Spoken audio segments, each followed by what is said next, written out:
Good morning, it's Saturday, this is the National Archives, and that there is their cafe where we're having cheeky government subsidised fry-ups.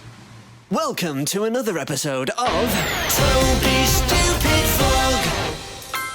So then, today has been a not do much day because it was much needed, believe it or not, because of all the walking and the fact that we've been walking most days and certainly every day of the weekend for almost I can't remember when. So today's the first day where we genuinely did nothing. I say nothing, obviously we went to the National Archives to get subsidised breakfast and we made a few things. So I made another plaited white loaf, and at the moment I'm making some pizza dough for pizzas later, and Crystal has made some vanilla ice cream.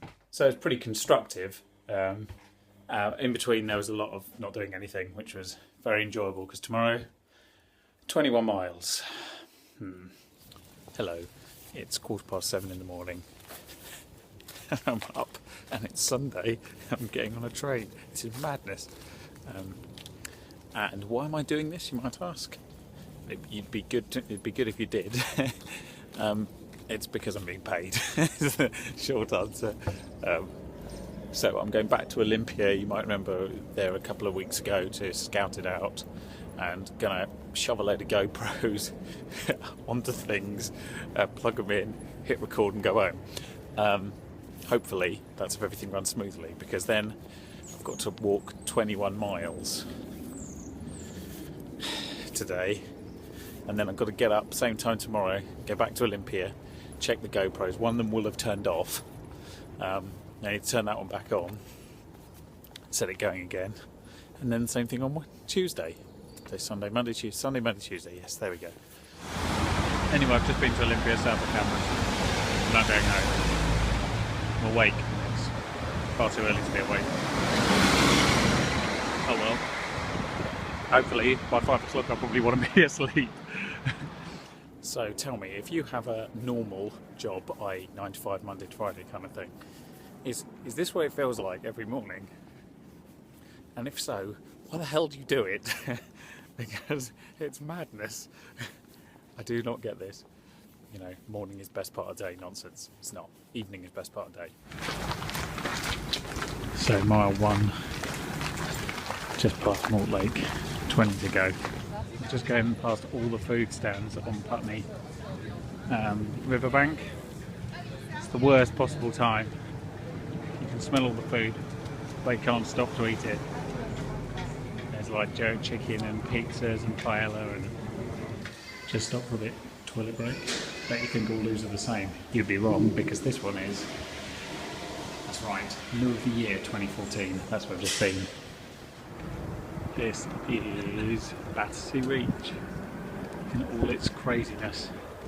Just past Wandsworth Bridge, and just heading, as you can see in the distance, Battersea Bridge and what have you that way. So here we are in soon to be glamorous Vauxhall, just approaching the halfway mark, 10.5 miles before we go across Vauxhall Bridge and turn around.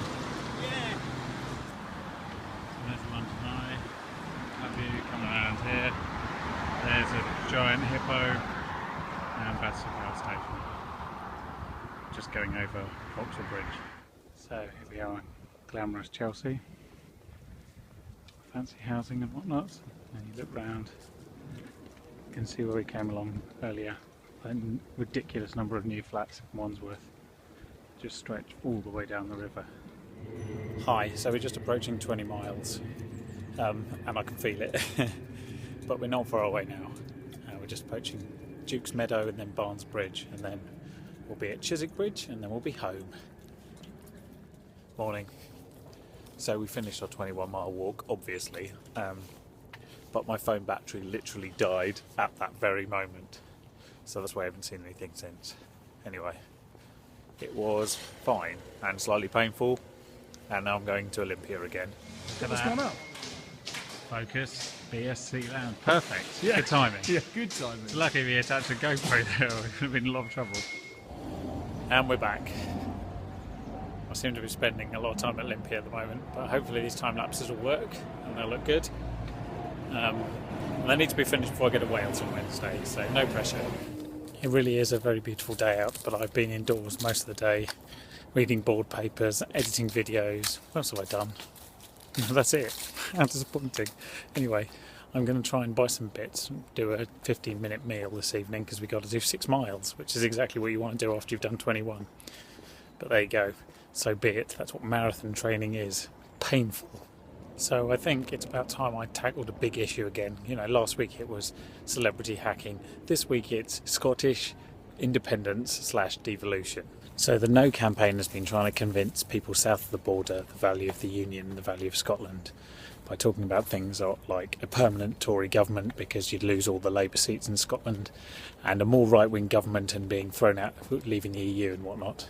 And those are all terrible things, and they might happen in the short term, but I think in the long term it would solve one really overarching problem if Scotland left, and that's the UK's big country attitude when it only has a small country. We really need to know our place in the world, and I think we still live on this sort of imperialist island where we think we're more important than everyone else because we used to have an empire and therefore everyone should listen. And it would finally end that, and people would have to deal with the fact that we're actually a small nation, and we'd maybe lose a bit of our ego, and I don't think that would be a bad thing.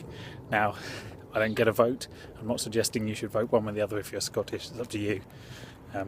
But personally, I don't think it would be as bad as the No campaign is making out, at least not in the medium to long term, for the rest of us as well as for Scotland. Equally, obviously everyone loves the status quo. Having watched that all back, I realise that is a long way from fair and balanced. So I should say this. So that's all the good reasons to vote yes. Here's an excellent reason to vote no. It would help deflate Alex Salmond's gargantuan and misplaced ego. He is the Boris Johnson of Scotland. He's a pompous idiot. And that's a good enough reason to vote no, surely. So there we go. You either deflate the country's ego or you deflate Alex Salmond's ego. It's your choice. I think either way, you're probably doing a public service. So, take your pick. Of Scotland. I've just thought of another easy way to decide which way you're voting in the Scottish independence election. Referendum, I should say. Instead of looking at the question on the paper and trying to decide all the complex issues, answer this question instead. The same answer is yes, no. Is Andy Murray Scottish? Look at that, it's not the sun, that is a super moon. Now, probably don't get the scale of it, you never do on the camera, but it is really big and really bright, and it's lighting up the clouds around it. Very impressive. Hello there, another beautiful summer's day. Trying to make the most of it today. I've got to go back to Olympia to pick up all the cameras this afternoon, and then I've got to pack for Wales. But for this moment, enjoying the sunshine. Right, here's a useful tip if you're sending me an email. Me specifically, I can't say this is the same for everybody. If you want me to do something, if there is an action point, make sure it appears in the first sentence. If it's not the first sentence, then can I suggest the only sentence you can put beforehand is the word thanks, full stop. Nothing more. Because if you bury the lead in the second or third sentence in the email of what you'd actually like me to do, there's a fairly good chance I won't see it, because when I'm scanning through the emails as appearing in my notifications, it only gives me like the first 20 words. So bear that in mind. Thank you. Public service announcement over. Welcome to a train going to Wales. It is, Wednesday afternoon. This is the last bit of England you'll see for a couple of days. On the other side of this bridge / tunnel, there'd be dragons. Oh, I'm exhausted. Welcome to glamorous Newport. Welcome to the Holiday Inn in glamorous Newport. Holiday Inn is a holiday inn. You've seen one, you've seen them all. It's a room with a really, really large bed. And we are filming over the road there at Celtic Manor this evening and tomorrow. And that is where the NATO conference was a couple of weeks ago when you're watching this, or I suppose I should say early September 2014. It's a very, very, very pretty hotel with a massive golf course, which was laden with Harrier jump jets and things, or whatever the appropriate vertical takeoff aircraft now is. And Yes, so we will be over there later and tomorrow filming, which is why I've got like more. I've got more bags than I do limbs, which is a problem. Hi, look how luxurious it is. Why are you so close? Yes. What I particularly like about business hotels is the very long corridors with the cut and paste art that you can get from Microsoft Word. Yeah. It's excellent. Look, that's a generic field. Beautiful. Anyway, the other hotel. There's not even signatures on them, they're so generic. No, exactly. They've probably been drawn by a computer. The other hotel is much more glamorous, which is why we're not staying there. If you've lost a ladder, it's out there. Oh, is it? Yeah. I was going to say that's how I get onto the roof at night. So the view from Celtic Manor down towards the glamorous M4. It's a massive hotel. This is just a tiny bit. I blame Steve. I think he just blew something up. That's why the fire alarm's gone off. So we're evacuating. Don't know quite where to. Away from the burning building, maybe. So this is the RESI conference. So you can see it happens mainly through there. Or at least that's where the drinks reception is. This is where everyone is signing in at the moment. And then tomorrow there will be speakers I should say, up here in the main conference room. And then I'll be doing some interviews on the next floor up in a little green room. So there's a lot of different rooms and a lot of stuff going on. It'll give you a feel for how enormous this room is. Come with me.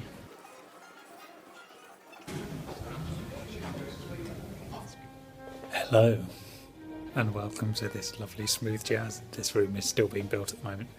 I notice here, look, that's Q. They don't do Q. It's not London apparently because it doesn't have a London postcode. It's not how the boroughs work. Never mind. You've tried, and that's what's important. So this is beautiful. This is the Platinum Lounge. This is where where the Platinum sponsors are, and so all the furniture is being provided by a sponsor and whatnot. And it's looking really good. This will be super swanky and ever so classy tomorrow. Here we are in the hallowed corridors of the Holiday Inn Newport. Sorry, Steve's reading. This is the gym, but despite the fact it's open, we haven't signed an appropriate waiver, so we can't actually get in. We might have to go and sign that waiver at some point because we haven't got much time to do any floating today. But maybe tomorrow floating. We're pretty much there all day though, aren't we? Yeah, you're there all day. Damn it, Steve! Steve, what if the building catches fire right now? Don't use that. Good plan. Oh, here, don't use electrical equipment. Okay, saved. I don't know where that goes. Or this. Hang on, why are these numbered 3 when we definitely went down a floor? We're 2 floors up and we're on floor... I would say maybe it's a newer bit, but... We're at the top of the hotel. I'm going to show you down. That's where we were, just in the lobby. We've given up exploring the Holiday Inn because there's nothing to explore. So we came to Celtic Manor because it's cooler. And we're now on floor 10. There's only, I think, 6 floors on this side, but then there's another 4 on the other side where we come in. There's also a BMW down there, of course, and 2 restaurants and a bar and a health club. Good morning. This is my favourite sign in the hotel on the wall. Diggers anti-slip mounts available from reception for the bath. Well, that's brilliant news if you have fallen in the bath and you could just about make out that sign. You could limp all the way to reception. I mean, maybe if there's a problem, then it would be more useful to maybe put them in the bathroom. Anyway, moving on. It's a lovely day. Although we'll be indoors most of it, so you won't get to see it. And this net curtain is in the way. There we go, look at that car park. How glamorous. So that's where we're going now. We've just had breakfast. It's about 8:15 and we're heading over to Celtic Manor to set up. Welcome to the Manor Lodge. Le patio is closed. That's amazing. Brilliant. This is a very nice staircase with fake window. So this is our little organising room here where everything is away from the maddened crowds. There's Steve. So this is the main lounge, which has lots of different pubs by various gold sponsors, a nice bar and whatnot. So that's what's happening here. Then the next floor up is where the main convention is happening.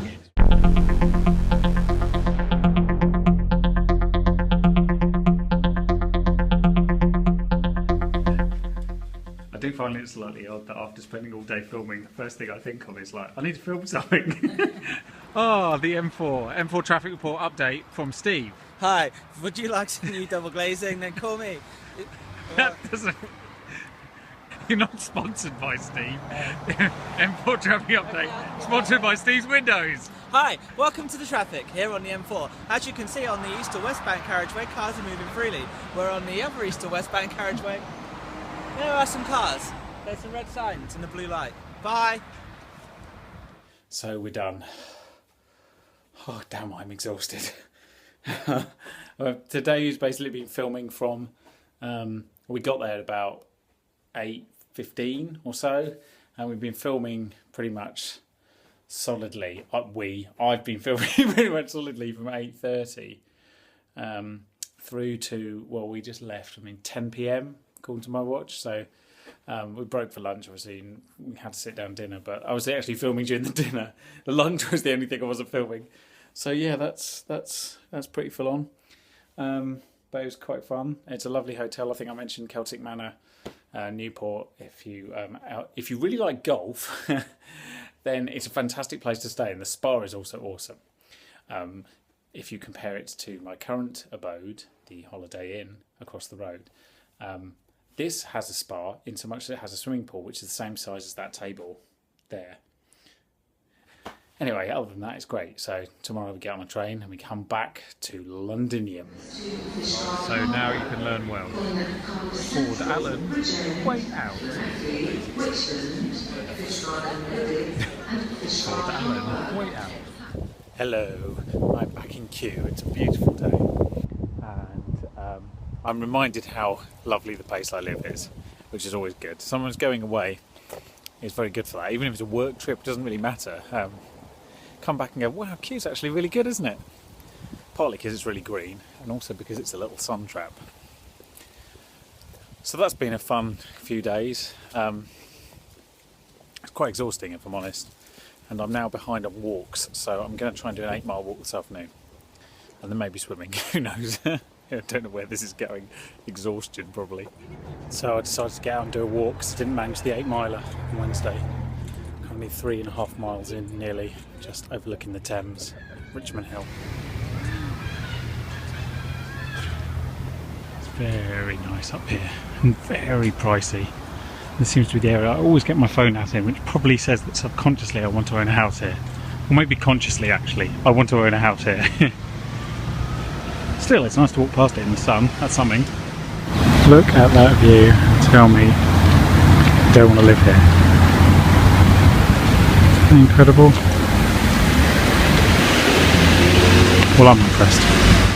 So we're up at the top of the Sheen Estate right by Richmond Park, and I'm sure I've tried to show you this before. But this road here, which goes in a perfect straight line, there you can see all the way down to the arch of Wembley Stadium at the bottom. That's how far you can see, and it's in a perfect straight line with Wembley. Isn't that impressive? That fact doesn't seem very interesting to you. You should probably know that it's about 8 miles as the crow flies, which is quite a long way. You don't often get to see that far in a straight line, and certainly you don't usually have anything of architectural significance in a straight line from the end of your road. We've spent so many evenings walking past East Sheen Avenue, which is the road I'm now on, going, oh wow, isn't that beautiful, look at all those houses. Never been down it, so why not today? It's rather a higher tide than I was hoping for. Not quite sure we'll be going that way. Yeah, let's pick another route. That's not much better, is it? Okay, let's pick another route. Yeah, so that road's completely flooded. This is usually the steps. There are no steps anymore, just a river. And you can't even see the bottom of the Chiswick Quay Marina sign. That's a really, really high tide. I wasn't aware we were due one, but evidently we are. Only occurs to me on daylight today that the ship pub, which is where the flooding is at its worst, is essentially unusable at very high tides. So that either means you're trapped in the pub, oh whoa, or more annoyingly for the pub, nobody can get to them at all, so you're trapped outside of the pub, which is much more terrible. Oh well, I mean they're called the ship. You've got to expect some sort of tidal manoeuvres. Anyway, that's pretty much it for this week. We may or may not go out for dinner. If so, that may or may not be the final clip. If it is, then enjoy. If it isn't, however, then thanks for watching my nonsense. Please, as always, subscribe wherever it is. Let's put one on the screen there. And then you get to see what's going on in this nonsense of a life every week. Videos are supposed to come out every Tuesday, just so you know, so there should be another one next Tuesday. Not Tuesday, it'll be Wednesday, promise. Anyway, thanks for watching. Have a nice day.